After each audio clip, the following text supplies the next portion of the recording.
Tayla Monroe was seconds from being named top recruit when a white instructor slammed her with a fake drug charge mid-ceremony. The crowd gasped, her mother collapsed, and cameras flashed as Tayla was dragged away in cuffs. But what no one saw was the hidden camera still recording behind her locker wall. And what it captured could bring the entire police academy to its knees. Before we deep dive into this interesting story, subscribe to our channel and tell us where are you watching from. Share in the comments below. The laughter started before she even opened her mouth. Not loud, not crude. That would have been too obvious. No, it came as smirks under tight jaws, sideways glances between fresh-faced white recruits, and a whispered chuckle that rolled like thunder through the silent gymnasium. It was the sound of disbelief, the kind that stung harder than insults. She thinks she belongs here. Tayla Monroe had stood in rooms like this before, rooms built to break people like her. At 28, she looked younger than she felt. Her posture was steel straight, spine stiff like she never unlearned the military discipline burned into her since 19. Her locks were tucked neatly into a low bun, skin radiant with sweat and determination. The moment she stepped through the glass double doors of the Tulsa Police Training Facility, she knew the war hadn't ended when she left Afghanistan. It had just changed uniforms. The massive gym smelled of bleach and rubber. The white recruits stood in a clustered pack, all nearly identical in their cut jawlines and crew cuts. Some fresh out of college, others with family names carved deep into Tulsa's police legacy. And then there was Tayla, the only black woman in the room, and apparently the only one with no one to talk to. Is she lost? One whispered. Maybe she's the diversity hire. She heard it all. Tayla didn't come to Tulsa just to wear a badge. She came to rewrite the meaning of it. 12 years ago, her older brother Deshaun Monroe had been killed by police during a traffic stop gone bad. At least that's what the report said. He was 6. Tayla had watched from the passenger seat as they dragged him out, pinned him down, and mistook his wallet for a weapon. She never forgot the blood on her shoes. Never forgave the officers who walked free after an internal review. She enlisted in the Army 2 years later, thinking maybe uniforms could protect her. They didn't, but they taught her how to fight in different ways. Now, standing beneath a flag she no longer fully trusted, Tayla wasn't here to be a cop. She was here to become a reformer. She was going to change the very system that stole her brother from inside it. Sergeant Dale Huxley, head of recruit training, looked like a man carved from granite. Broad shoulders, buzzed silver hair, and a face that had forgotten how to smile. He took the podium like a preacher at war. "You're not here to make friends," he said, scanning the crowd. "You're here to prove that you have the guts, the discipline, and the loyalty to wear this badge with honor. Not everyone will make it. Some of you don't belong here, and that's not personal. That's just survival." His eyes locked on Tayla for a beat too long, then moved on. Tayla's stomach tightened. She recognized the code in his tone. The unspoken rules. Not everyone didn't mean underqualified. It meant unwanted. The locker room buzzed with forced laughter. Her assigned locker? Far corner, next to a broken air vent, and 2 recruits who only spoke to each other. The others eyed her like a shadow had entered the room. "You were in the military?" one guy, Brent, asked. "Yeah," Tayla replied, tying her boots. "So, what? This is a step down?" "No. Just a different battlefield." He paused, unsure how to respond. He didn't ask more. During orientation, the training manual distributed to each recruit had Tayla's copy misprinted, missing pages, and smeared text. When she asked for a new one, the clerk gave her a look like she'd asked for a favor instead of what was owed. "You'll figure it out," he said, without eye contact. No one else had a misprinted manual. At meal breaks, recruits grouped up by familiarity. High school buddies, legacy sons of Tulsa officers, a few transfers from other departments, all white. Tayla sat alone with her tray, pretending to scroll her phone. Conversations would quiet when she passed. Jokes about woke quotas floated through the air like flies. She logged every detail in her notebook at night. Her own unofficial case file, bias report, date. But something inside her was shifting too. Each glance, each sideways whisper, instead of breaking her, it clarified her mission. These weren't just her future co-workers. They were the barrier. On day 4, the gymnasium transformed into a proving ground. Cones, rope climbs, dummy carries, and obstacle courses were laid out. Sergeant Huxley barked instructions while the recruits lined up. "Push yourselves. This is where we see who's made for the badge, and who's made for the back office." Tayla watched as each recruit took their turn. A few were decent, most average, no one spectacular. When her name was called, silence crept in. She stepped forward, jaw tight. As she passed Huxley, he leaned in, not loud enough for anyone else. "We don't make space for your kind here." She froze for half a second, then moved forward. Her foot hit the starting line. Stopwatch clicked. All eyes on her. And just as she lunged forward, she tripped. The rope had been moved half a foot out of place. Gasps. A snicker from somewhere in the line. Tayla hit the mat hard. For the first time in years, doubt cracked her expression. But she didn't stay down. As she rose, blood at her lip and fire in her eyes, the camera in the upper corner blinked red. Someone was watching. Someone didn't want her to finish.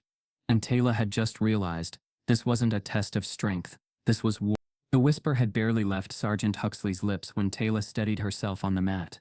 Blood at the edge of her lip, palms scraped, pulse hammering, not from exertion, but rage. She knew sabotage when she felt it. Military training taught her the subtle difference between coincidence and design. That rope wasn't just misplaced, it was bait, and she had taken it. "Reset the course," Huxley barked from across the gym, tone void of urgency. "Let Recruit Monroe have a second shot." Second shot. As if it were mercy. As if her failure had already been confirmed. Tayla walked the obstacle lane again, but this time her eyes were open. The cones were placed tighter together than the others. The grip chalk near the climbing wall was mysteriously gone, and the overhead bar for the vault section was visibly greased. A sheen she wouldn't have noticed had the light not hit it just right. "Interesting," she muttered to herself under breath. Not loud enough to accuse. Not foolish enough to let them know she was watching. Recruits whispered at the sidelines. "They're setting her up." Who even sanctioned that layout? But no one stepped forward. Just like in every system designed to protect itself, silence was loyalty. As she steadied her stance at the new starting line, her breathing slowed, then rewound. She was 16 again, sitting in the passenger seat of her brother's rusted Chevy Caprice, headlights off in the alley behind the corner store. Deshawn had gone inside to grab 2 sodas and a pack of gum. It was 9:42. 2 cruisers pulled up, no lights, no sirens. "License and registration," they barked before Deshawn could even sit. He explained. Calm, polite, too polite. Tayla reached for the glove compartment. One of the officers yelled, "She's grabbing," guns drawn, screaming, slam. Deshawn was ripped from the seat, face pressed into the pavement. Tayla frozen, watching it unfold in shards, his cheek in the gravel, his lips barely moving, the weight of 2 grown men suffocating the life from him. No backup called, no ambulance, just a report stamped justified. "Begin," Huxley called out with all the emotion of a time clock. Tayla bolted forward, rope climb first, her hands slipping with no chalk. She improvised, wedging her feet for grip, biting her lip to fight the burn. Visual cuts, past and present colliding. Flashback, her brother's skin scraped raw against asphalt. Present, Tayla's own palms peeling, blood and sweat now indistinguishable. Every obstacle was a reminder, not of weakness, but war. The crawl under barbed netting was unusually low. Her shoulders scraped, the mud thick like tar. Still she moved. Every inch earned. Around her the gym had quieted. Even the smirking recruits had stopped talking. From the observation glass above, a few instructors watched with furrowed brows. "Who authorized that configuration?" one asked. Sergeant Huxley said it was standard, came the answer. "Standard my ass. That's not protocol." But no radio call came, no order to halt the course. Tayla was in motion, and the only direction was forward, or out. Below, Brent, the recruit who'd once asked if this was a step down, whispered to another. "She's actually pulling it off." "Yeah," the other replied, but not for long. The final stretch, a sprint crawl combo through a pit of mud, then over a 6-foot wall and a 100-pound dummy drag to the finish. Tayla dove face first into the pit. The mud swallowed her like it had been waiting. Her hands, already raw, slipped against the wet earth. Her teeth clenched as she forced herself up, every inch a scream. Then she felt it. The sting, the exact same spot on her left knee, the one she busted in Afghanistan. The old injury had flared before, but never like this. She limped toward the wall, breath short, eyes unfocused. Then her sweat mixed with the mud. The same color, the same weight. past and present bleeding into one another, her brother's body, limp on the street, her body now, refusing to give up. The dummy lay at the end of the course, a 100-pound dead weight wrapped in canvas. She stared at it. Deshawn's lifeless body had weighed almost the same. Every recruit who had completed the course before dragged their dummy in less than 10 seconds. Tayla? It took 27. Not because she couldn't, because she did it right. Shoulders squared, grip secured, feet grounded. She pulled like her life depended on it. Because it did. She crossed the line. At first no one moved. Tayla dropped the dummy. Then her knees. Then her whole body. Collapsed like a building with no warning. Monroe, someone shouted. A medic rushed. Her chest barely moved. Her eyes were open, but unseeing. Huxley muttered something into his radio, but Tayla didn't hear it. The last thing she saw was the ceiling light, spinning. Then darkness. Somewhere faintly, someone screamed. She's not breathing. The gym erupted into controlled chaos. The camera in the corner blinked again, recording everything. And someone behind that camera feed was smiling. Tayla woke in the infirmary with the metallic sting of oxygen under her nose, and fluorescent lights buzzing like hornets above her. Her vision blurred at first, then narrowed into focus, on a clipboard, on a name, on a face outside the door watching through the glass. Griff Walsh. He wasn't a nurse. He wasn't concerned. He was waiting. The strongest recruit in the class, maybe the entire academy, Griff was the golden boy of Tulsa's policing future. 6'4", built like a linebacker, ex-University of Oklahoma football star turned law enforcement legacy. He had charm when needed, quiet arrogance when it served, and the kind of smile that made white people proud. Tayla had noticed him before, but now he was noticing her back, and far too often. When she returned to drills 2 days later, bruised but not broken, Griff was waiting at the pull-up bars, arms folded, that same unreadable grin tugging at his mouth. Didn't think you'd come back, he said, his voice a low drawl with too much ease. Tayla didn't break stride, didn't ask you to think. A few chuckles from nearby recruits. Most nervous, none loud. That's cute, Griff said, stepping into her space just enough to test her boundaries. You're trying real hard to win a game that wasn't built for you. She turned slowly. That's supposed to scare me? Not at all, he said, smile tightening. I admire it. You fight like someone who's already lost something. Tayla didn't flinch, but inside her chest twisted. Who told him? That night, after evening drills, the locker room was mostly cleared out. Just the echoes of showers running, and a few conversations bouncing off tile walls. Tayla entered quietly, towel over her shoulder, when she heard it. Griff's voice, low and lazy. She's got a chip on her shoulder the size of Ferguson. Laughter. Then a second voice chimed in. Yeah, but the press will love her. First black woman since, well, ever. That'll look good. Tayla didn't turn around. She waited, watched from the reflection in the scratched metal locker. Griff pulled off his undershirt, revealing more than muscle. Ink wrapped around his ribs and shoulder blades. Not the typical tribal designs, no military tags. A Confederate flag, stylized in monochrome. Just below it in elegant cursive, Legacy doesn't kneel. Tayla's breath caught in her throat. She didn't say a word. Just backed out slowly. He didn't see her, but now she saw him. That night, sleep was impossible. Tayla sat in her bunk staring at the ceiling. The memory of Griff's tattoo burned onto her retinas. Her thoughts spiraled. Backward, inward. Deshawn's arrest. The streetlights. The officers. One of them, the one who gave the order to take him down, had a badge nameplate that read Walsh. She'd never forgotten it. Never could. It wasn't just a coincidence. Griff Walsh wasn't just a recruit. He was that man's son. The boy who used to sit in the passenger seat while his father patrolled their black neighborhood. He saw it happen. He was there. Tayla gripped her sheets until her knuckles went white. The next morning's training module was community de-escalation tactics. Ironic. Instructor slides showed smiling officers helping elderly civilians and playing basketball with kids in hoodies. But Tayla knew the game. A sanitized image of a system that bled real lives. Griff sat 2 rows behind her. She could feel his gaze drilling into the back of her neck. Not hostile, not friendly, just present. When the instructor asked for volunteers to role-play a tense stop-and-frisk scenario, Griff raised his hand, slow, deliberate. I'll go. Then he looked at Tayla. I'd like to partner with Recruit Monroe. A few eyebrows raised. Tayla blinked once. Then again, "You okay with that, recruit?" the instructor asked, caught between professionalism and curiosity. Tayla nodded. "Let's do it." They faced each other. Griff's role, the officer. Tayla, the civilian. "You fit the description," Griff began, stepping close, his voice a bit too real. "Description of what?" Tayla replied, calm but wary. "Black hoodie, hands in pockets. Look nervous." "I look cold." "Step over here." Griff circled her slowly. The room quieted. He leaned close, whispered just loud enough. "Deja vu, huh?" Tayla's throat tightened. The instructor clapped. Excellent tension. "Let's reset."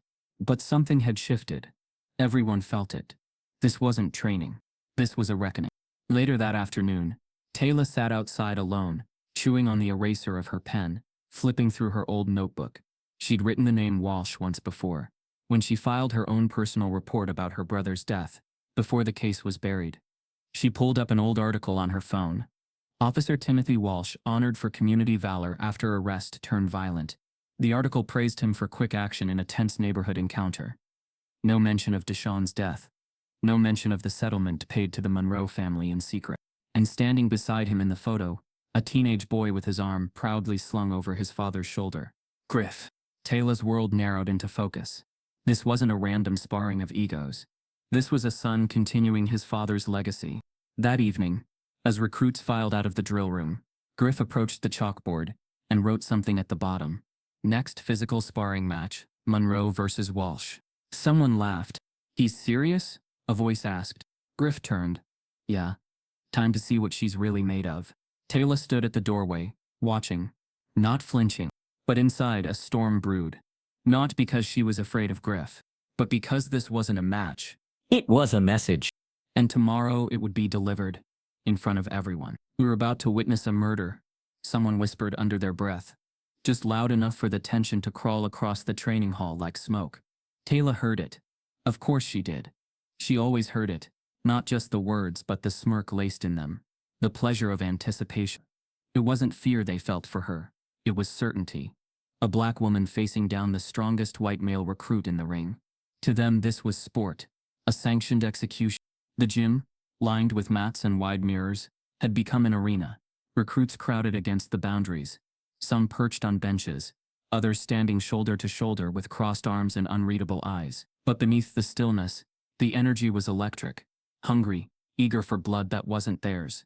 The instructors didn't intervene. In fact, Sergeant Huxley stood by the sidelines, arms folded, eyes focused not on fairness but on entertainment. His faint grin was the permission everyone else needed to behave like this was already decided. Griff Walsh stepped into the ring like a showman. Confident, calculated, charming in a way that had always gotten him what he wanted. He wore the confidence of someone who'd never truly been told no. Not by a coach, not by a principal. Certainly not by the law. His sleeves were rolled, gloves secured, and in his eyes, amusement. He wasn't there to fight Tayla. He was there to humiliate her. Tayla entered with none of the dramatics. No theatrics. No banter. Just silence, precision, and a steady gaze that didn't blink. She adjusted her gloves with purpose. Her boots barely made a sound on the mat. But her presence was loud. Her very existence in that ring was a disruption to their design. "All right," called the assistant trainer, clearly uncomfortable but trapped by the informal hierarchy of this ritual. "Sparring round. Light contact. Keep it controlled. Let's begin." Griff raised his fist slowly. "Hope you're not too sore from the other day," he said with a smirk. "Would hate to embarrass you again." Tayla didn't answer. Her body remained still. But her eyes, those eyes didn't blink.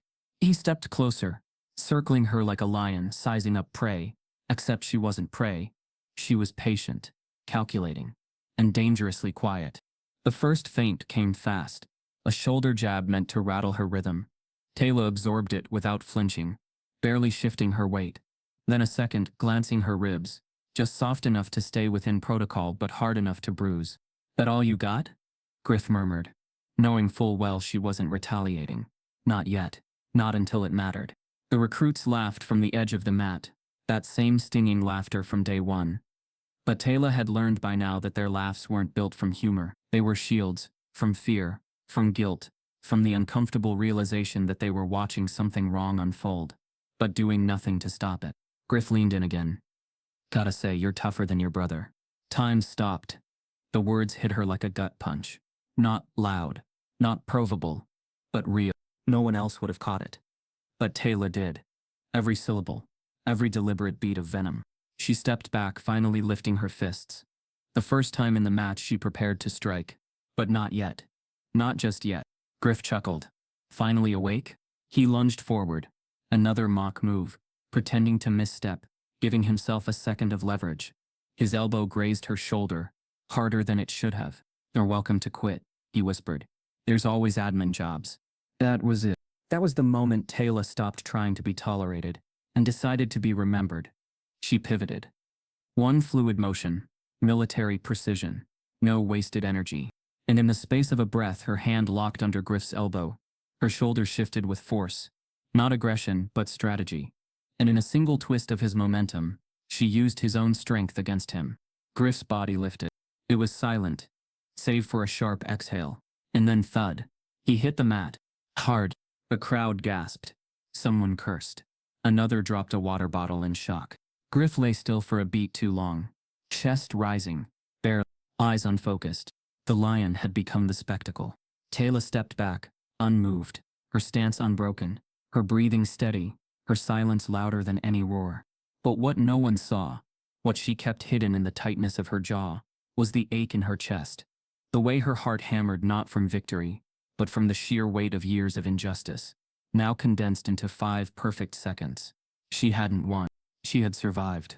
And that wasn't the same. As the instructor rushed to check Griff's pulse, and whispers turned into murmurs of disbelief, Tayla looked up at the observation window above the gym. Behind the tinted glass, someone was watching. Not Sergeant Huxley, not a trainer. Someone in a suit. Someone she'd never seen before, and they weren't smiling. Tayla stood in that ring, long after the crowd had shifted its weight. Not because she wanted to gloat. She didn't. But because she needed the moment to sink in. This wasn't victory. It was a crack in the mask they'd all worn. The one that said strength only looked one way, sounded one way, wore one kind of skin. Griff Walsh was helped to his feet by 2 instructors, his head down, expression unreadable. The crowd parted for him, like a procession. Some recruits looked away. A few had their phones out. Tayla saw it, the corners of the screens barely concealed in their palms. They were already framing the moment. Not for justice, for gossip, for punishment. She stepped off the mat with the same quiet control she had entered it. But now the air around her felt different, denser. Not out of respect, out of discomfort. The kind of discomfort people feel when their unspoken rules are broken, and there's no one left to blame but themselves. In the locker room, no one spoke. The ones who had jeered earlier now changed in silence, their eyes flicking to her, and away again, as if afraid that acknowledgement might be mistaken for allegiance. Racism didn't always retreat. Sometimes it hid, sometimes it reshaped itself into awkward silence and passive aggression. Tayla peeled off her gloves, the tape on her wrist sticking to raw skin. Her body ached, but not from Griff. The bruises she wore came from years of invisible blows. Comments, glances, systems designed to make her question her presence. Today she didn't question it, but that didn't mean she felt safe. She reached for her towel when a folded piece of paper fell from her locker. No name, just 5 words scribbled in block handwriting. He let you win, bitch. Tayla stared at it for a long second, then crushed it in her fist without reaction. Let them have their delusions. They needed them more than she ever had. Upstairs, behind the darkened glass of the observation room, Deputy Chief Raymond Lorne watched the replay footage for the 3rd time. His face was unreadable, but his fingers tapped his desk in a slow, deliberate rhythm. He hadn't expected her to win. No one had. He leaned forward, freezing the frame at the exact moment Griff hit the mat. Tayla's expression was calm, focused, almost too calm. Lorne narrowed his eyes. That's military training, he murmured. Beside him, Sergeant Huxley stood stiffly. She's a problem, he said quietly. Too controlled, too smart, too black, Lorne added flatly, though his tone lacked emotion. Huxley didn't respond. He didn't have to. Lorne leaned back in his chair. Keep eyes on her. We'll give her rope. See how she uses it. Huxley nodded once. Yes, sir. Later that evening, word spread across campus like fire on dry grass. The video had leaked. No one admitted recording it. But everyone had seen it. In the footage, Griff's body flipped in the air like a rag doll. Tayla moved like a whisper. Efficient, brutal, and unbothered. The angle didn't show his taunts. It didn't capture his smirk. It only showed her standing tall over Tulsa's golden sun. The internet didn't care about context. Police recruit uses force in friendly spar. One headline read, "Diversity hire turns dangerous," said another, posted by a right-wing blog. Comments flooded in. Tayla's name was dragged through hashtags and anonymous forums. People dissected her military background, speculated on her attitude, theorized about her real intentions. She didn't read them. She didn't have to. She knew the patterns. They didn't need truth. They needed a story. Griff stayed silent for 2 days. When he returned to drills, his demeanor was changed. Not broken, not bruised, but recalibrated. He didn't smirk anymore. He didn't speak to her at all. And somehow, that silence was louder than his insults had ever been. But the tension remained. They ran drills side by side, ate in the same cafeteria, shared the same instructors, and every time Tayla walked into a room, the air shifted just slightly, as if the walls themselves weren't sure how to hold her anymore. She was no longer invisible. Now she was a threat. The morning after, Tayla arrived at the training hall early. Too early. She preferred it that way, quiet before chaos. Alone before the crowd. She stepped onto the mat to stretch when a voice echoed behind her. Round 2? It was Griff. He stood near the doorway, arms crossed, face unreadable. No humor, no charm, just a question. Tayla stood, expression calm. Didn't know this place offered rematches. It doesn't, Griff replied. But you and I both know that was just an opening act. He stepped forward slowly, then stopped short. You know, my father used to say, there are 2 kinds of people in this country, he said. Those who understand how the world works, and those who learn the hard way. Tayla tilted her head. And which one are you? Griff smiled faintly. The one who never loses. Then he turned and left. But his meaning lingered in the air like smoke after a fire. Later that night, as Tayla returned to her dorm, the hallway was dim and cold. A chill traced the back of her neck. She reached her room, inserted the key, and paused. Carved into her door, shallow, deliberate, unmistakable, was a single word, "Duji." The blade marks were fresh, and beneath them a camera lens glinted from the corner of the hallway ceiling. Still blinking, still watching, still recording. You could hear the tick of the fluorescent lights overhead. That's how quiet the gym became. Tayla stood in the center of the mat, her feet planted like roots, her fists still loosely clenched. Across from her, Griff Walsh was sprawled on the floor, his breath shallow, his ego shattered, his eyes blinked rapidly, but his mouth said nothing. Around them, every recruit who had once been so loud, so certain, so amused, was silent. No one expected her to win. They certainly hadn't expected her to end him. It wasn't the kind of victory they knew how to process. There was no celebration, no cheers, just shock. And beneath the silence, the unmistakable hum of fear, not of violence, but of what it meant that Tayla Monroe had dropped their golden boy with grace, precision, and restraint. Even Sergeant Huxley, who had watched the entire match with quiet anticipation, now stood frozen, a clipboard dangling uselessly in his hand. Tayla stepped back once, then again, slowly exiting the ring like it was nothing more than a formality. But inside her a war raged, not of muscles or adrenaline, but of dread, because in places like this, a black woman winning wasn't allowed. It had to be rewritten, reframed, reclassified. And she knew the script by heart. In the locker room, no one made eye contact. The chatter that usually filled the tiled space was replaced with unspoken tension. A couple of recruits changed in silence. One quickly grabbed his things and left, still shirtless. The energy had shifted, and not in her favor. Tayla moved to her locker, not in a hurry, not retreating, but fully aware of every eye that wasn't looking at her. She knew that silence wasn't respect. It was recoil. The kind of silence that happens when people realize the person they've been laughing at just took control of the room, and they don't know what to do with that. She pulled off her gloves, revealing raw knuckles and torn skin. She winced as the cool air hit the open cuts. But she said nothing. She never said much, because words could be twisted, but silence made people squirm. She was halfway through retying her boots when the door creaked open. "Recruit Monroe," a voice called sharply. It was Officer Jennings, one of the senior instructors. Her voice lacked warmth, her eyes colder than protocol required. Chief Dalton wants to see you. Now, Tayla didn't respond. She didn't have to. The room already knew. The walk to the chief's office felt longer than it was. The hallway was lined with framed photographs, black and white portraits of former police chiefs, most with stern faces and war medals. Not a single black face among them. The walls whispered history that never included people like her. When Tayla entered the office, Chief Dalton didn't look up from his desk. His fingers tapped a slow rhythm on a manila folder marked with her name in bold letters. The man was in his early 60s, pale-skinned, with the kind of measured southern drawl that tried to sound polite, but reeked of paternal condescension. "Sit," he said without glancing up. She sat. He finally looked at her, expression unreadable. "I watched the footage," he said. "Interesting match." Tayla said nothing. "You moved quickly. Too quickly. You're trained, correct? Military background?" "Yes, sir." "Which means you understand restraint," he said. "Protocol. Appropriate response." Tayla narrowed her gaze slightly. "I responded with control.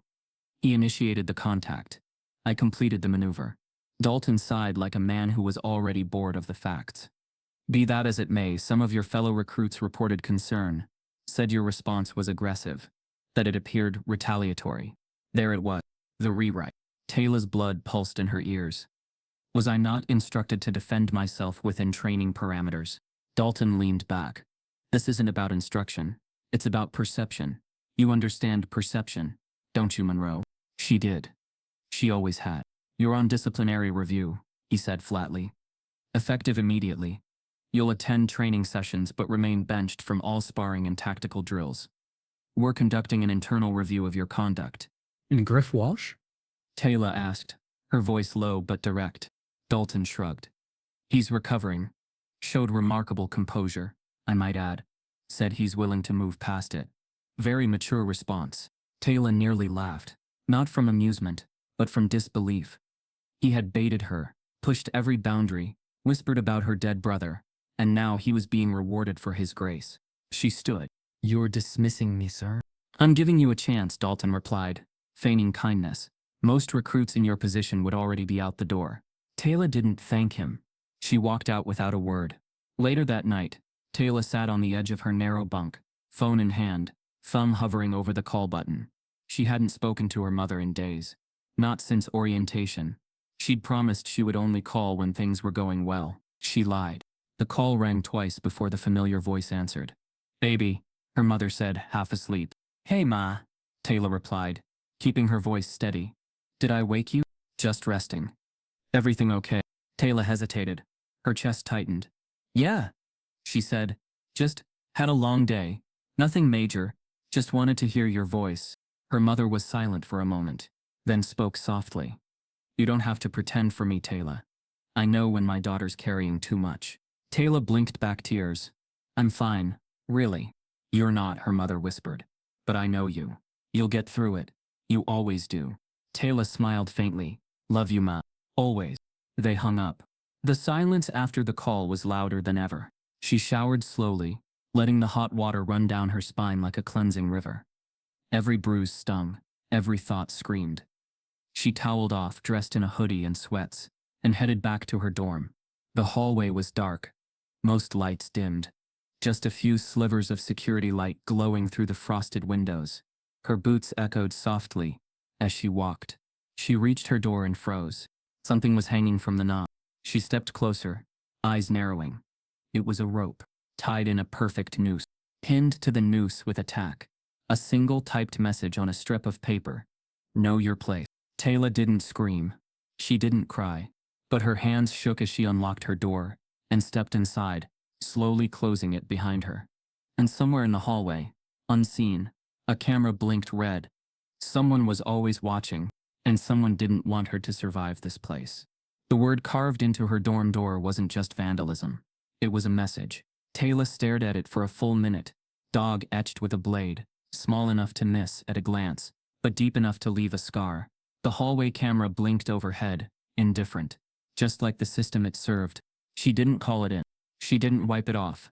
She took a photo, time-stamped it, and added it to the growing folder on her laptop titled, "Internal Evidence, Monroe." It had over 24 entries now.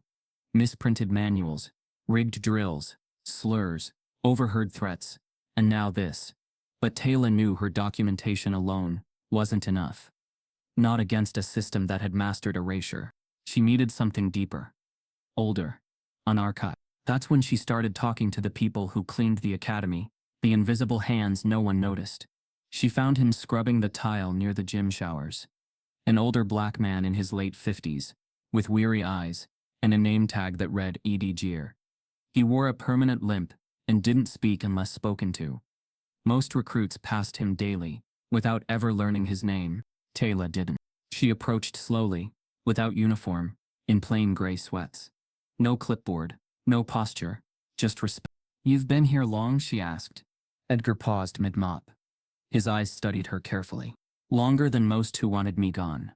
She nodded once. "I'm not most." He chuckled without humor. "That's what the last one said." Tayla leaned against the wall, arms crossed. Who was the last one? He stared at the floor like it held a grave. Reggie Marks. Black recruit. Smart. Quiet. Came in 2013. Top of his class. Academically. Strong runner. Beat the record on the obstacle course. What happened? He left.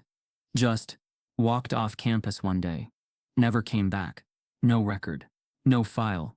Like he was never here. Tayla felt her stomach drop. No one investigated?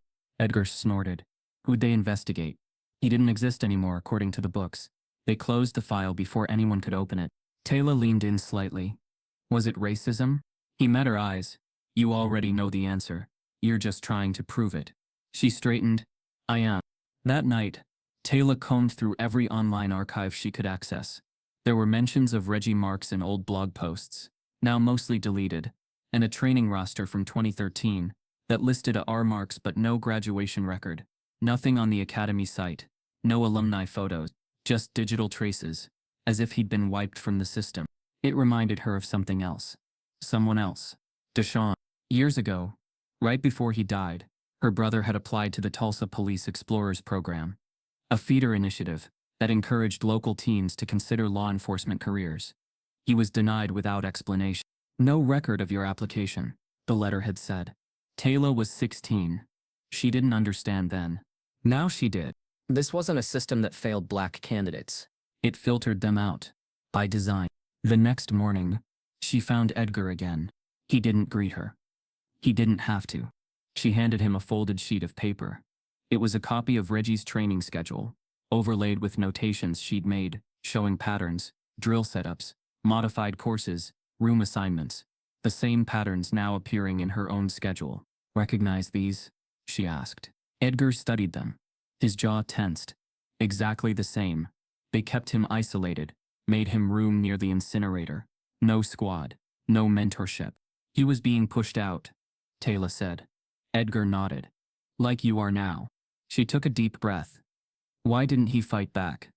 He did, Edgar said softly. He filed complaints. 3 of them. Last one vanished. And after that, so did he. Tayla didn't speak. She just looked at the paper again, now heavier in her hands. Edgar looked around, then whispered. There's a basement room. Supply archive. Locked. They keep old reports there, paper only. Not digitized.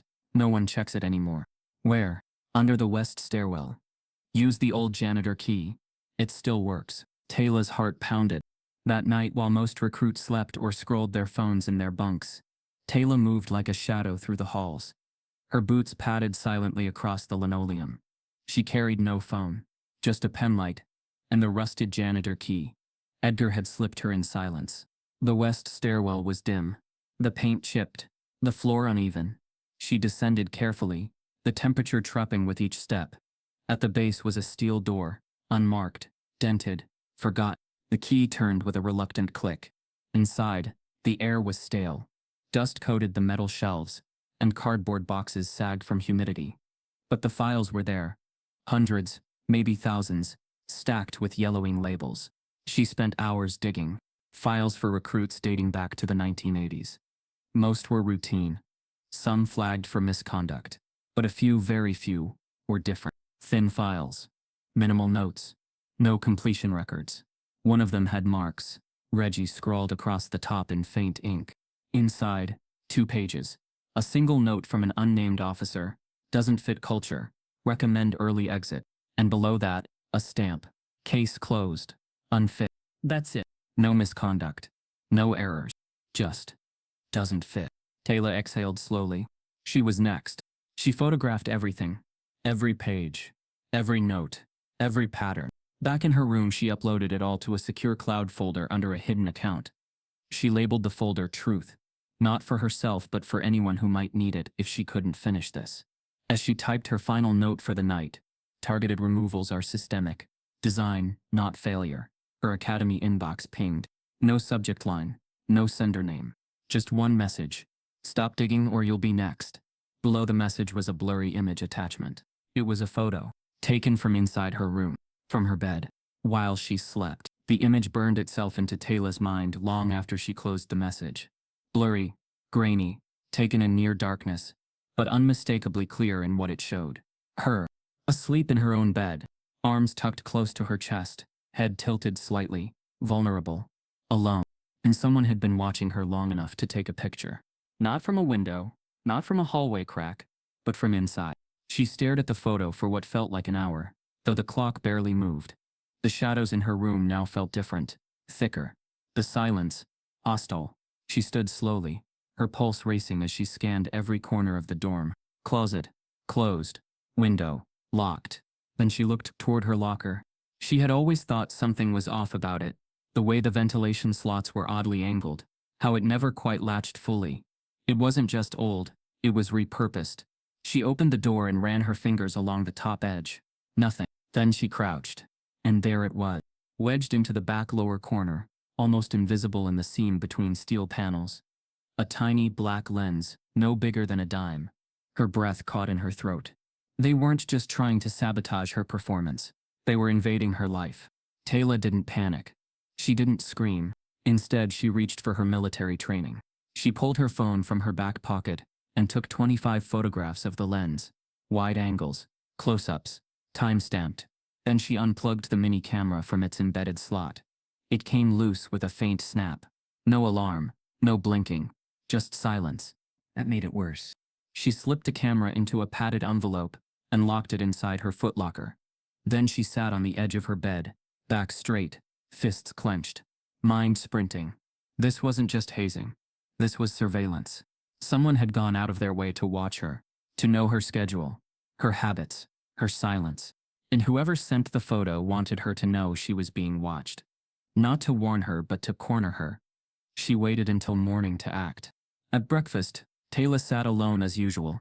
She didn't look over at Griff, who sat across the room laughing at something on his phone, a pack of recruits around him like always. But she noticed something. He kept looking up. At her. Not a stare, just flickers. As if he already knew she knew. As if the game had changed and he was waiting for her next move. Tayla ate her oatmeal without looking away from her tray. Then she moved. After drills, Tayla returned to her dorm, grabbed her laptop, and began assembling her case file, more focused than ever. She created a folder titled Evidence 0719 and uploaded everything: photos of the locker camera, screenshots of the anonymous message, her documentation of the sabotage drills, images of the noose, the door carving, the basement file marked Reggie Marks. Each file was labeled with exact times, dates, and narrative descriptions, precise enough for legal scrutiny, clean enough for courtroom projection. By midnight, she had over 80 entries. She zipped the folder and uploaded it to a password-protected cloud. Then she sent it to someone she hadn't spoken to in years. 3 years ago, Tayla met attorney Camille Rivas at a veterans advocacy workshop in Atlanta. Camille had once worked for the ACLU, then started her own practice focused on racial profiling and abuse of power. They'd exchanged cards. Tayla had never needed to use hers. Until now. She drafted the email carefully.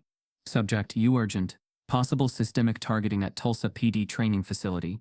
Body: Camille, I don't know if you remember me. Tayla Monroe. We met in Atlanta. I need help. I believe I'm being surveilled and targeted during police training. I've included documentation. It's comprehensive. Please don't forward or share until we speak. If anything happens to me, please go public. TM. She hesitated before pressing send, then clicked. 2 days passed with no reply. The air in the academy grew colder. Griff no longer smirked. He was quiet, measured, polite, even. That shift frightened Tayla more than his mockery ever had. Recruits barely spoke to her.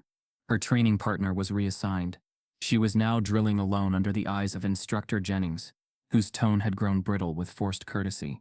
"Good job, Recruit Monroe," Jennings said without expression after a timed obstacle course. "Much improved." There was no warmth, just compliance. Tayla knew what that meant. They were closing in quietly, and the more she exposed, the more subtle they became. On the third morning, Tayla's phone vibrated in her pocket. Unknown caller. She stepped away from the mess hall, answering with a quiet, "Hello?" A familiar voice came through, older now, but still sharp. "Tayla, it's Camille." Relief washed over her. "Thank you for calling back," Tayla whispered. "I saw the footage," Camille said. "All of it. I opened the files. You were right. This is serious, and it's deliberate." Tayla exhaled for the first time in days. "Then I'm not paranoid." "No, but there's something you need to hear." Camille's tone shifted, from lawyer to alarm bell. "I downloaded the camera footage from the locker. 30 minutes later, the file auto-deleted." Tayla stiffened. "What?" "I had it on my drive, but when I opened the zip folder again, nothing. Just a corrupted shell. I didn't touch anything." Tayla's heart sank. Camille continued. "Someone's monitoring that cloud account in real time. You're being watched outside the academy too." Tayla went quiet. Camille lowered her voice. "I've seen setups like this before. They're inside your network. They didn't want to scare you. They wanted to isolate you. The message, the image, that was a trigger." "I'm scared," Tayla finally said. Her voice cracked for the first time. Camille didn't reassure her. She just said, "Good. That means you'll move carefully." Then, silence. The line dropped. Tayla stood frozen in the hallway. Phone clenched tight, chest tight with something deeper than fear. Realization. She was alone. Now they knew she knew. This wasn't just institutional racism anymore. It was institutional tracking. She returned to her room and began tearing it apart, methodically. She checked inside the vents, behind electrical outlets, beneath the mattress, inside the seams of her duffel bag. Every inch was a suspect. She found nothing else. But that didn't calm her. It only confirmed how good they were. She opened her laptop, started a fresh document, and typed one line. "If I disappear, look here first." She copied that file to 3 new cloud accounts, then sent one to Camille, one to her mother, one to herself. That night, as Tayla finally lay down, her phone buzzed again. No message. No number. Just a single image. A screen grab from the Academy's security feed. It showed her standing over Griff after the sparring match. But this time, the timestamp had been altered. It now read, "Monroe strikes first. Unprovoked." And below the image, a new text. "They're rewriting the story. You better be ready." Tayla had spent most of her life believing that danger came with sirens, shouting, or the bark of a gun. But lately, she'd learned the truth. The most dangerous places were quiet, dignified, clean, decorated with plaques and blue ribbons and speeches about order. Like the town of Broken Ridge, Oklahoma. Population 11,000, 1 gas station, 3 Baptist churches, and 6 patrol cars, with the Walsh name etched somewhere in their history. It was Griff's hometown. And it looked like a postcard. Neatly painted fences. American flags hanging from every porch. Signs that read, "Back the Blue" and "God Bless Our Officers" in perfect vinyl script. The welcome sign at the entrance of town featured a mural 10 feet high of 5 white officers standing shoulder to shoulder beneath an eagle, front and center. Timothy Walsh, Griff's father. The same man who'd ordered Tayla's brother face down in the gravel 12 years ago. The same man the Academy still celebrated as a legacy. She pulled her hoodie low and parked across the street from the mural. It made her skin crawl. She snapped a photo and sent it to Camille with the caption, "Found the shrine." She spent the afternoon walking the streets, her hands tucked into her coat, blending in just enough to not draw questions but alert enough to catch the stares. Every time she stepped near a municipal building, an old man on a bench seemed to watch her too closely. Every time she walked past a police cruiser, she noticed a pause, a second longer than normal. But Tayla had learned the art of moving through white space unseen. She carried no protest signs, no press, just purpose. At the local diner, she slid into a booth near the back and ordered coffee. The waitress glanced at her. "You visiting?" "Sort of. Family here?" "No." The waitress paused, glanced around, then leaned in. "You're not from here," she said softly. "No, ma'am." "Then let me give you some advice." Her voice dropped lower. "Stay in the light. And don't ask questions you don't want answers to." Then she left the coffee without another word. Tayla didn't listen. She went to the public library. The archives room was dusty and untouched. Most visitors came for kids' books or to print DMV forms.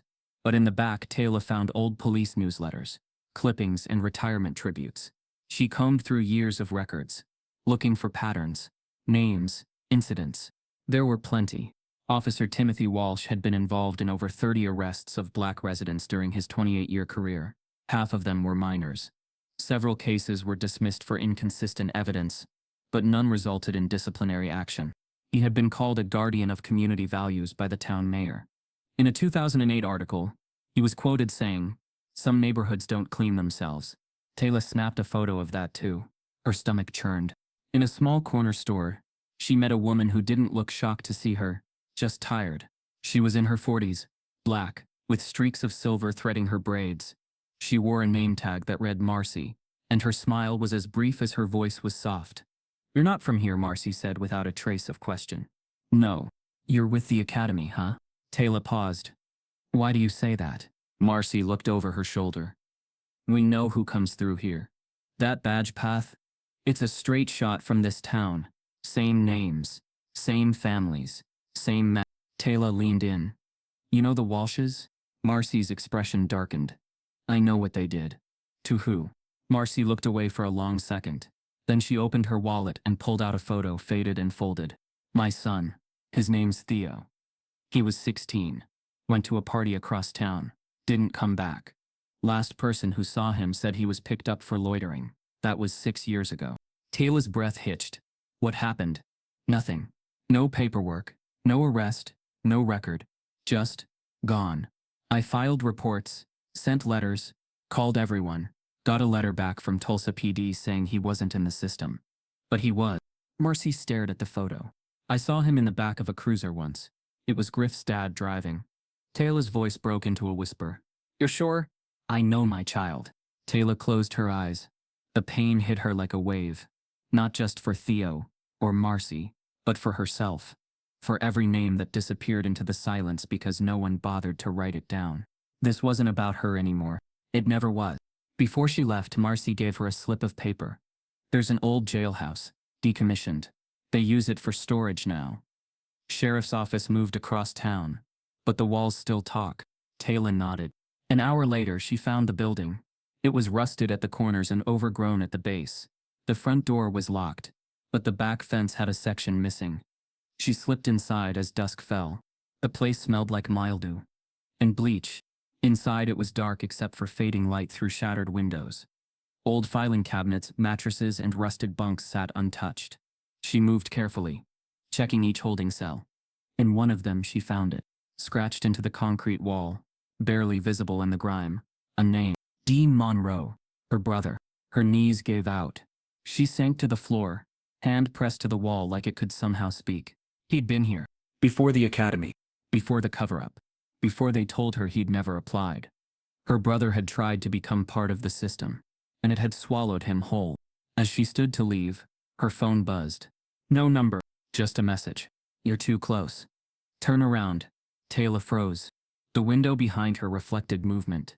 Someone was inside the jail with her.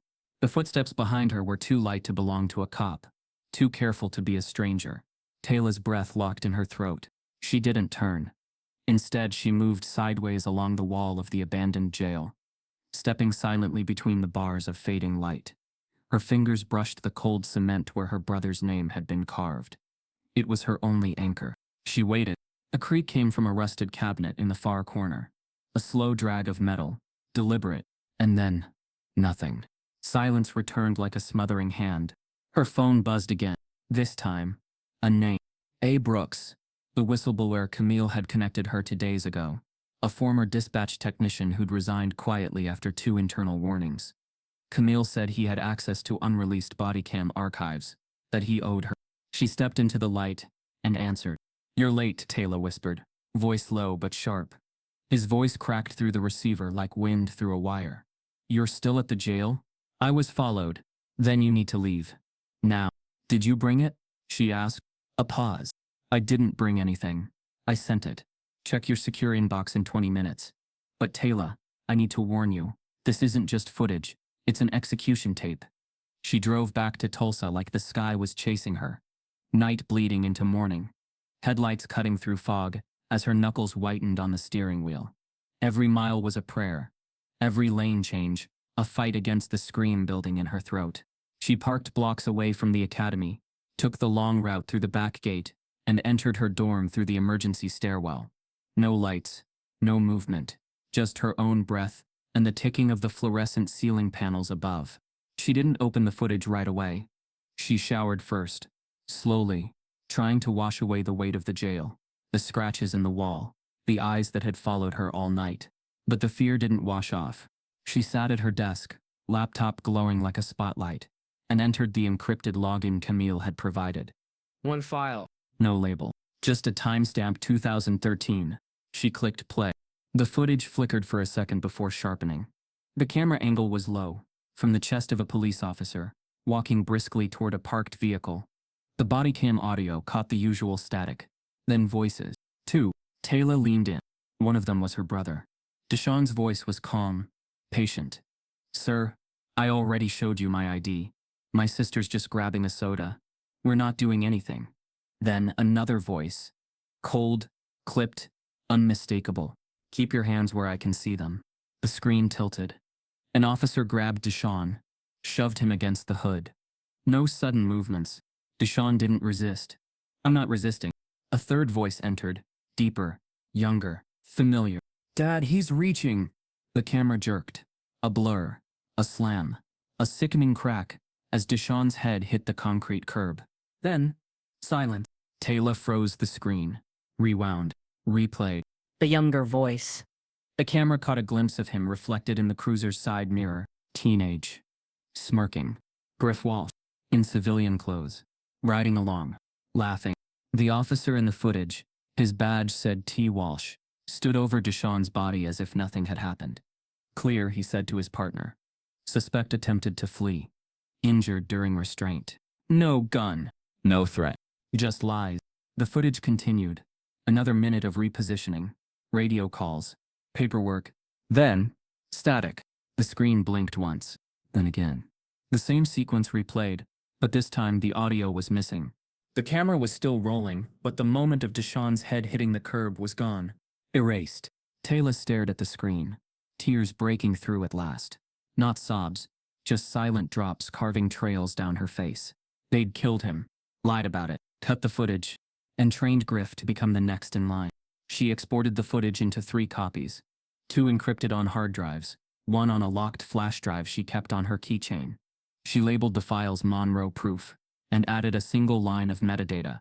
If you delete this, you erase a life. She emailed Camille. Then she collapsed on her bed, drained, overwhelmed, but resolved. She had the truth now. But truth was dangerous when it came from the wrong mouth. She woke hours later to chaos. Banging. Voices. Footsteps. Her dorm door was open. And her room. Destroyed. Papers scattered. Mattress flipped. Laptop gone. Flash drives emptied from their container.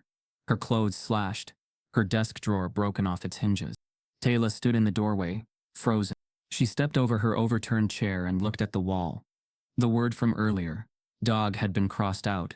Underneath, freshly painted in red ink, bark again, and you'll bleed. A note lay on her pillow, typed, precise. No signature. Files are gone. So is your leverage. You have 48 hours to resign, or we rewrite your story next. The raid came at 4:17 a.m. No knock, no warning, just a battering ram against hollow metal, and a flood of boots over linoleum. Tayla shot up in bed, heart pounding, vision blurred. Flashlights burned through the darkness. Rifles trained, bodies yelling. Someone screamed, clear, as 2 officers in tactical gear pinned her to the mattress, barking orders she couldn't even hear. They didn't read her rights. They didn't ask questions. They moved like they were following a script written hours before she even woke up. She was dragged from her dorm room barefoot, hands zip-tied behind her back, as recruits watched through cracked doors and blinking eyes. Some looked confused, others amused. One filmed. She was marched into the courtyard in her pajamas. Not a suspect, but a symbol. They made sure the cameras were already rolling. The news broke before sunrise. Tulsa police trainee caught with narcotics in dorm raid. The headline read, "Sources say former military recruit was under internal investigation." Within hours, every detail of her record was splattered across the internet. Her military discharge papers, her late brother's arrest history, even an old photo of her attending a protest in uniform.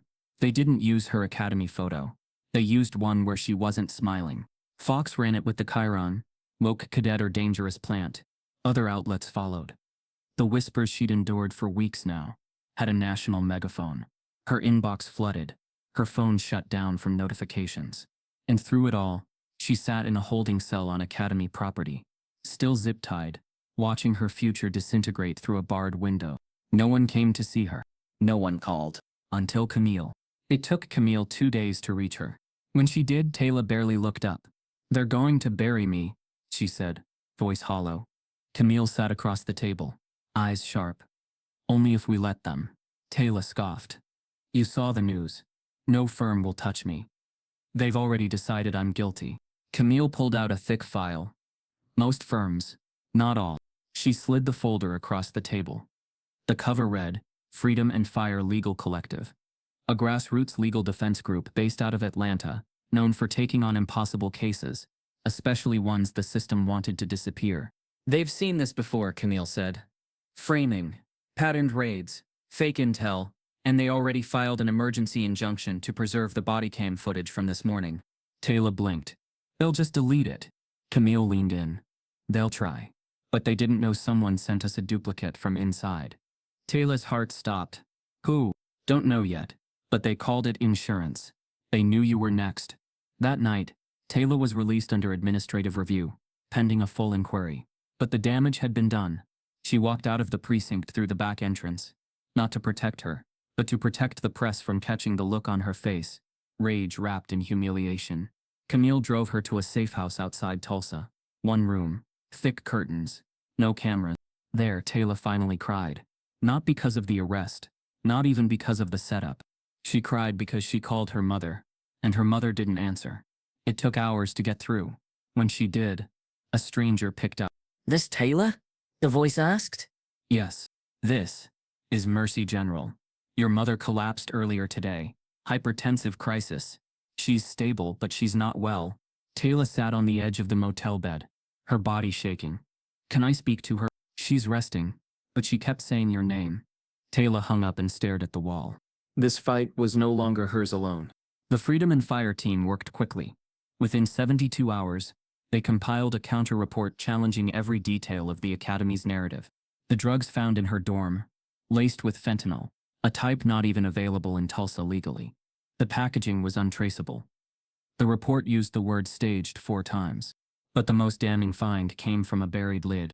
One of the team's paralegals, digging through state court dockets from 2016, found a dismissed class action lawsuit, filed by a group of 6 former black recruits, all alleging they were framed. Drug possession, behavioral misconduct.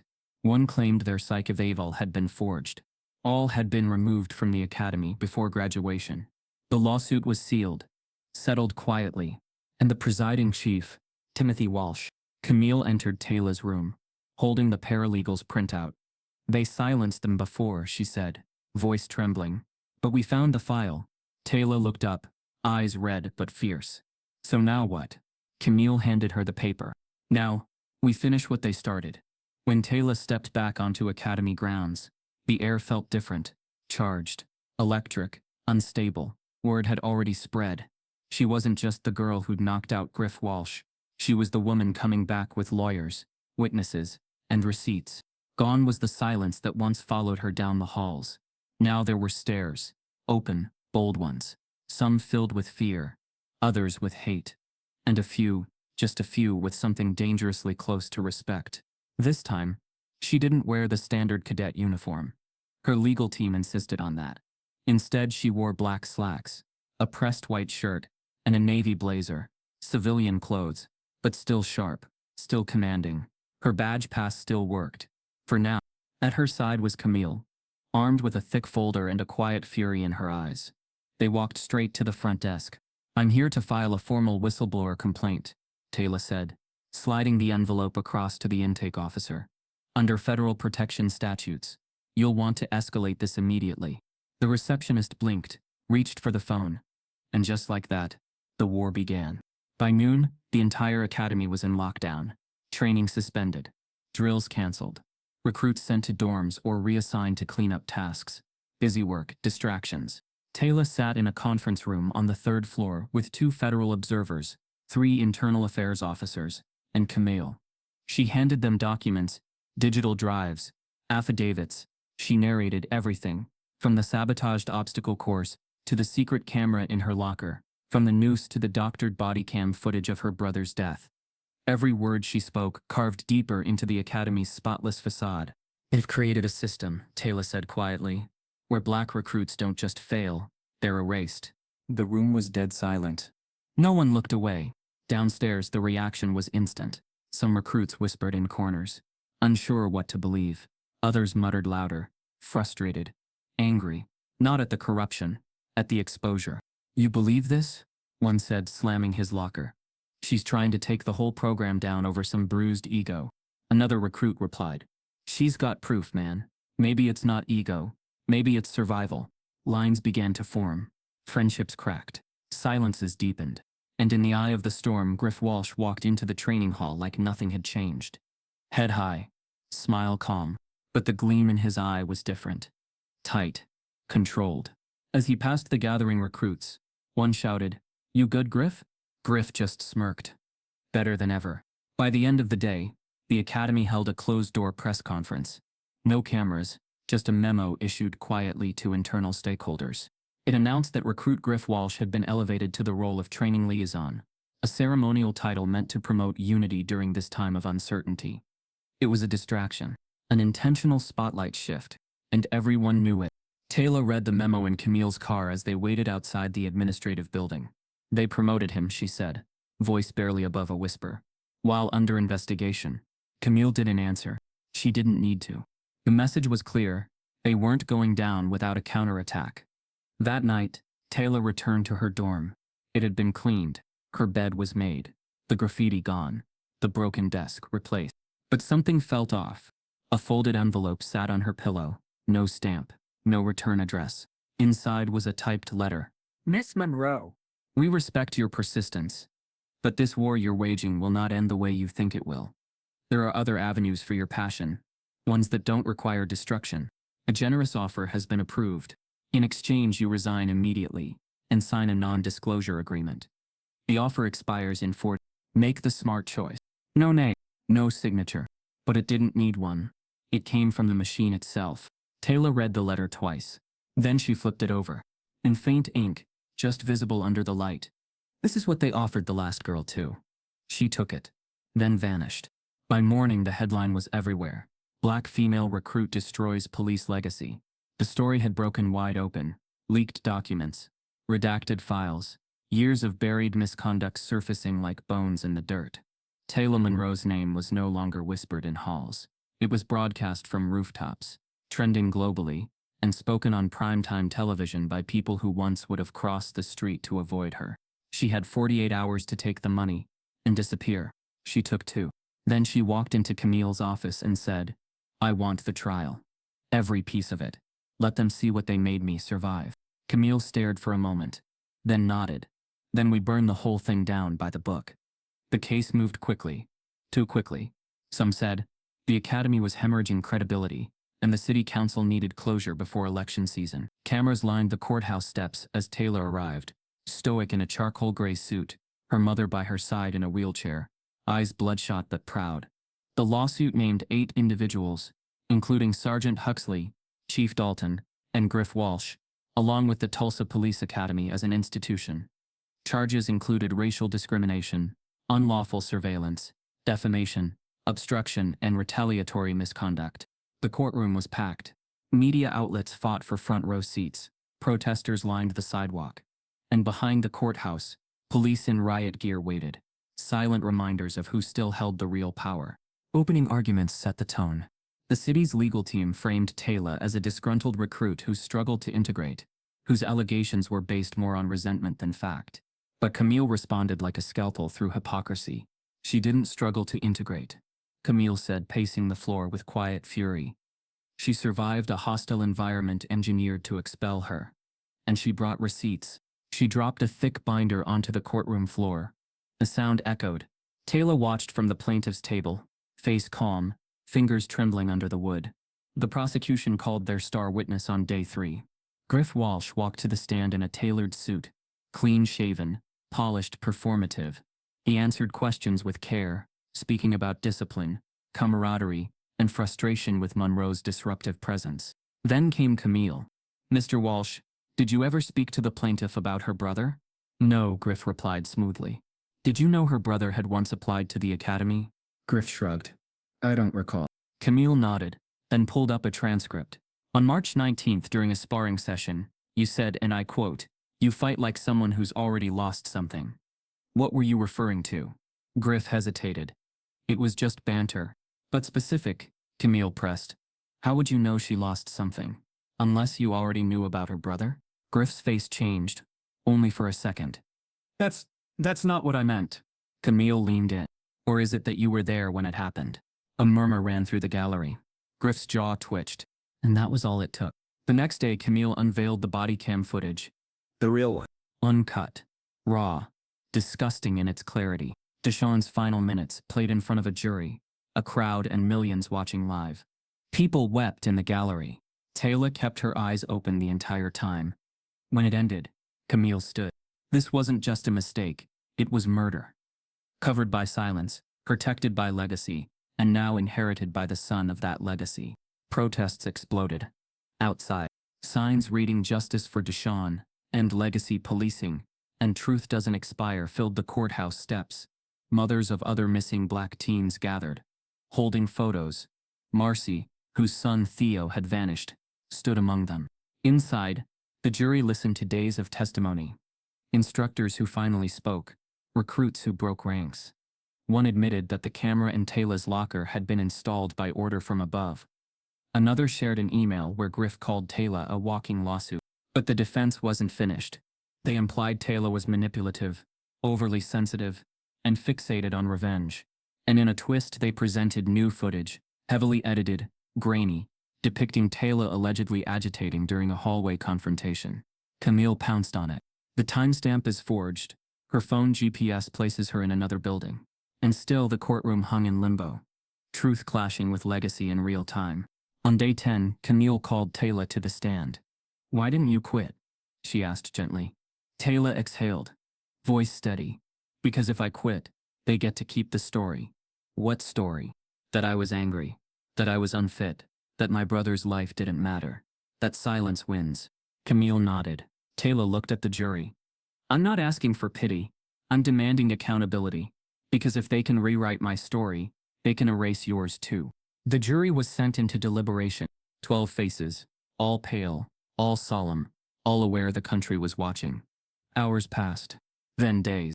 News broke that one juror had received a mysterious deposit into a relative's account. Allegations flew. The city denied involvement. But the damage was done. Faith cracked. Again. Camille entered Tayla's room that night, her face unreadable. "They're not unanimous," she said. "It's 6-6. And we just found out." She paused. "Tayla, someone from inside the academy paid the juror's cousin 80. Tayla's stomach dropped. "So what now?" Camille handed her a sealed envelope. Inside, a single piece of paper. A handwritten note. "You may win in court. But we own the ending." The courtroom was silent when the foreman stood. Even the air seemed to pause, waiting. Tayla sat at the plaintiff's table, hands clasped, face unreadable. She had prepared herself for disappointment. She had written a resignation letter in her head and rehearsed a statement that began with, "Even without justice, I remain standing."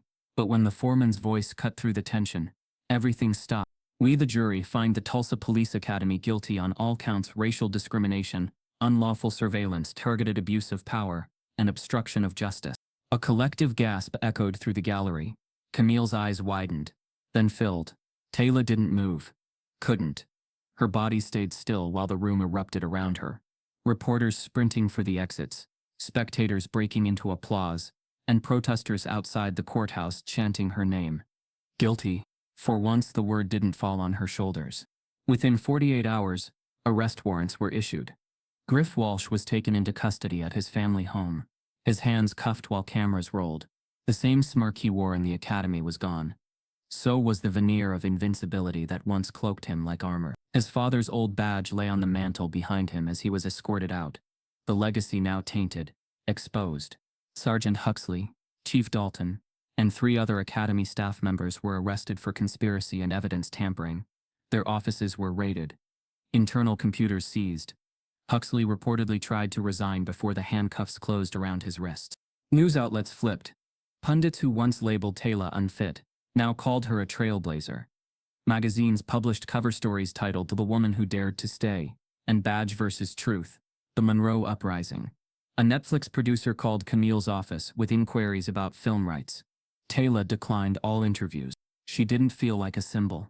She didn't feel like anything. In the weeks that followed, promises rolled in like waves. The city announced sweeping police reforms, mandatory body cam archiving, a new ethics board, bias training, external oversight. Politicians tweeted about transparency. Billboards went up reading, a new era of accountability. But Tayla had learned the system didn't bleed. It patched. And patches could peel. She attended every reform meeting, every policy discussion, every council vote. She spoke when needed, and listened when it mattered. But a deep part of her stayed quiet, walled off, because she knew the danger hadn't disappeared. It had just gotten smarter. One morning, a letter arrived at her temporary residence. Handwritten, no return address. Tayla opened it carefully. Inside was a single sheet of paper, lined, folded 3 times. Dear Tayla, you don't know me, but my son was one of the kids who disappeared. His name was Theo. I saw your trial. I watched every day. I watched you stand when they tried to make you disappear too. I saw you fight for someone else's child, and I wanted you to know. You gave me hope again. I still don't know where my son is. But now, I know someone out there refuses to forget boys like him. So, thank you. Marcy, Theo's mom. Tayla read the letter 3 times. She didn't cry. She just folded it, pressed it to her chest, and breathed for the first time in days. Camille visited the next day. They sat on the porch, silent for a while, watching the sky turn amber. You did it, Camille finally said. Tayla shook her head. I survived it. That's not the same. Camille smiled faintly. Maybe not. But sometimes, surviving is the revolution. Tayla looked out across the lawn, eyes distant. I still hear him, she said quietly. Your brother? Tayla nodded. In the quiet, she added. Every time I sit still, he shows up. Not angry, just watching. Camille reached into her briefcase and pulled out an envelope. You're about to be watched by a lot more people. Tayla arched a brow. It's from the Academy Board. She opened the envelope slowly. Inside, a formal offer. We'd like to invite you to return, not as a recruit, as an instructor, a leader, a reformer. Tayla set the letter down and looked at Camille. Her voice was steady, but her eyes weren't. If I go back, it means walking into the same house that tried to bury me. Camille met her gaze. Exactly. The first time Tayla walked back through the academy gates, she wasn't flanked by reporters or lawyers or protesters. She walked alone. No uniform, no badge. Just quiet resolve and the weight of 1,000 ghosts. The walls looked the same stone, the same gates, the same tired flag flapping above the entrance. But something in the air had changed. She wasn't there to fit in. She was there to reshape it. At the front desk, a new receptionist greeted her nervously, fumbling her words. Miss Monroe, right, welcome back. Tayla nodded once, signing her name beside a new title, instructor. The Academy Board had begged her to return. The court victory hadn't just shaken the institution, it cracked its very foundation. Now, they needed her, not to salvage their reputation, but to rebuild from the rubble. Tayla's first move was rewriting the curriculum. The previous syllabus had been filled with tactical jargon, excessive force models, and vague community outreach sessions buried in the footnotes. Tayla tossed it out. She introduced modules on racial bias, trauma-informed policing, cultural competency, and de-escalation under pressure. She created an entire drill called Accountability Under Authority, where recruits had to explain use of force decisions in simulated body cam reviews, not just to an instructor but to a mock civilian oversight panel. They hated it. She didn't care. She brought in speakers from neighborhoods often patrolled but rarely heard. Black fathers, immigrant mothers, ex-inmates, wrongfully convicted. She gave them space, not out of charity, but justice. She knew the academy would never change until the people they'd feared became the ones they learned from. Resistance came fast. Recruits complained of wokeness. Anonymous notes appeared in her mailbox. Snide comments, subtle threats. One accused her of teaching cops to be soft. Another called her a plant. Some staff, those who had kept their jobs post-lawsuit, watched from the sidelines with stiff smiles and shallow support. But Tayla pressed on. She stood at the front of her first official class as an instructor with her arms crossed, watching as 20 young faces stared back, some intrigued, others skeptical, a few openly defiant. "I'm not here to make you comfortable," she said, letting her voice cut clean through the silence. "I'm here to teach you what this badge actually means, not what it protects, what it's supposed to serve." A hand shot up. A tall white recruit in the back, with a buzz cut and tightly folded arms.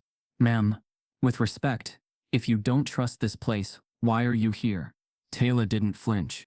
Because trust doesn't build itself. Someone has to lay the bricks. She paused. "And because no one did that for my brother." Outside the classroom, Tayla met with the new chief, a recently appointed reformer named Lillian Trent. She was younger than most in her position, progressive on paper, and fluent in PR language. But Tayla wasn't impressed by rhetoric. "I'm hearing complaints," Chief Trent said during their meeting, stirring her coffee. "Some say you're alienating good officers before they graduate." "I'm not here for comfort," Tayla replied. "I'm here for change." The chief sighed. "Look, I support your reforms. I do. But there's a balance we have to strike." Tayla stood. "If I have to compromise the truth to stay here, I'll walk. And I won't walk quietly." Chief Trent stared at her, then leaned back. "You're not like the others." "I was never supposed to be." One day, between sessions, Tayla noticed a young black girl standing just outside the glass door of her classroom. Maybe 14, slim, nervous, eyes wide with something between admiration and disbelief. She wore a visitor's badge and held a notebook to her chest like armor. Tayla opened the door. "You lost?" The girl shook her head. "I just wanted to see you." Tayla blinked. "Why?" "My mom said you were the first one who didn't give up." "What's your name?" "Alicia." "You thinking about joining?" Alicia nodded, then whispered, "I didn't think it was possible. But now, I don't know. Maybe." Tayla crouched, looked her in the eye. "You don't have to be the first. But if you decide to be the next, I'll be waiting." Alicia smiled. It was small, but it lit something in the room that hadn't existed before. That night, Tayla stayed late reviewing applications for the next recruit cycle. Files blurred together, names, grades, background checks, until one stopped her cold. She stared at it for a full minute. Name, Lucas Walsh. Age. Race. Background. Former college athlete. Local volunteer programs. No disciplinary flags. Relation brother to former recruit, Griff Walsh. Tayla closed the file slowly. The next morning, the door to her classroom opened. A new recruit stepped in, duffel bag slung over one shoulder. Tall, quiet, familiar. Tayla met his gaze. He didn't flinch, and neither did she. It was Lucas, Griff's brother. Tayla had every reason to turn Lucas Walsh away. His last name carried too much weight, too much pain, too much of a history built on the backs of people like her brother. But when he stood in front of her that morning, tall, silent, his eyes not defiant but searching, she didn't see a legacy. She saw a test. And not just of him. He sat quietly through her lectures, took notes like they were gospel, never interrupted. But he didn't speak, not to her, not to anyone. And that silence pressed against her like a question. One day, after a particularly brutal accountability drill, she called him in after class. He stood by the door, unsure whether to sit. "I know who your brother was," she said. "No judgment, just truth." "I know," Lucas replied. "And I'm not him." Tayla studied him. "Then show me." He did. Slowly, in ways that mattered. He stayed after class to ask about cultural history sessions. He volunteered to run community response simulations. He listened when others interrupted. He took notes when others laughed. And most importantly, he never asked for a shortcut to redemption. For the first time, Tayla saw the shape of a future that didn't have to repeat the past. Months passed, and the ripples of Tayla's return became waves. Her classroom became the most requested elective in the academy's history. Recruits who once rolled their eyes now quoted her lessons. She brought in national experts, former protesters, and even ex-officers turned activists. She didn't just teach policy, she taught perspective, humanity. The media caught on. They called her the reformer of the academy, splashing her face across magazines, morning shows, and documentaries. Requests poured in for speaking tours, TED Talks, even Senate hearings. But she declined most of them. "I don't need a platform," she told Camille once. "I need proximity." Her focus stayed local, tangible, real. She launched a mentorship program called Shields and Stories, pairing minority youth with ethical officers in training. Each pair had to meet weekly, not for drills, but for dialogue. They talked about fear, about community, about justice. Some cried, some fought, but all walked away changed. The Academy Board initially pushed back, citing budget liability, optics. Tayla pushed harder, and won. One late evening, after her last lecture, Tayla drove to the cemetery on the outskirts of town. She hadn't visited in nearly a year. The gravestone was simple, elegant. Tayla Monroe, 1995-2013. Beloved son. Brother. Gone, not lost. Someone had cleaned the stone recently. There were fresh flowers in the vase. A small plaque had been added since her last visit. She knelt beside it, brushing leaves from the inscription. It read, "Your fight lives on." Her chest tightened. She rested her palm against the stone. "I did it, Dee," she whispered. "But it still hurts." The wind didn't answer, but she didn't need it to. Her final class of the semester stood for her as she entered. A silent gesture, no applause, just acknowledgement. Lucas approached her after. "I want to apply to the mentorship program," he said.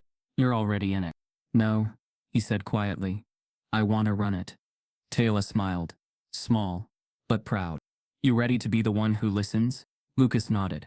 "And the one who stays when it's uncomfortable?" "Yes, ma'am." She handed him a set of keys. "You're on." On her last day, Tayla packed slowly. She had accepted an offer from a community-led oversight board, a city-wide initiative aimed at permanent structural change in law enforcement. It meant more reach, more power, and less time in uniform. She stood in front of her desk, the sunlight cutting through the window like a spotlight. She opened the drawer and pulled out her badge, the one she'd fought to wear, the one they once said didn't belong on her chest. She stepped outside, walked through the courtyard where new recruits now trained under reforms she had written. A group of visiting students stood near the gates, part of an outreach day. One of them, a little black boy, maybe 10, stared at her with awe. Tayla approached. "You ever think about joining?" she asked. He nodded shyly. She crouched down and handed him the badge. "It's yours someday," she said. "But make it mean something." The boy took it gently, as if it weighed more than gold. She turned and walked away. Not with fanfare, but with purpose. She didn't need the academy anymore. It needed her.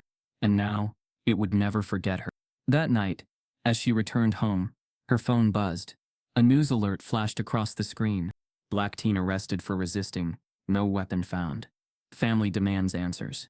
Tayla stared at the screen, then reached for her coat. The work wasn't finished. Not yet. If you've ever been silenced for speaking the truth, if you've watched power protect itself while innocence gets punished, then you already know Tayla's fight is not fiction. It's reality. Type yes if you believe in justice. Subscribe if this broke your heart.